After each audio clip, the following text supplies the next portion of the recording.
আমরা হয়তোবা হাদিকে একদিন ভুলে যাব, কথাটা তেতো হলেও সত্য।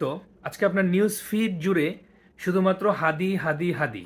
আপনি একটা জিনিস খেয়াল করে দেখুন, ঠিক আবরার ফাহাদকে যখন হত্যা করা হয়েছিল তখনও সেম এরকম অবস্থা ছিল। দিলওয়ার হোসেন সাইদিকে যখন ফাঁসি দেওয়া হয়েছিল এরকম অবস্থাই ছিল। পরবর্তীতে মুগ্ধ আবু সাইদদের ক্ষেত্রেও সেই একই বিষয় পরিলক্ষিত হয়েছিল।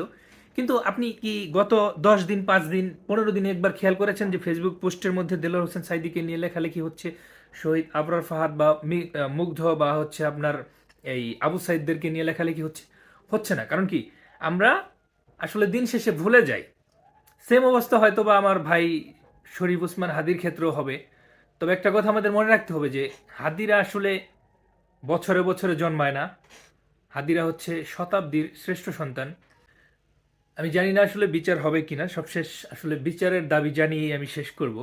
তবে একটা কথা আপনি খেয়াল করে দেখুন যে বিচার হলেই কি আমরা হাদিকে ফিরে পাবো? হাদির মতো এই ভয়েস, এই কণ্ঠস্বর, এই দরাজ কণ্ঠ, এই মেধা আর পাই কিনা আমরা সন্দেহ।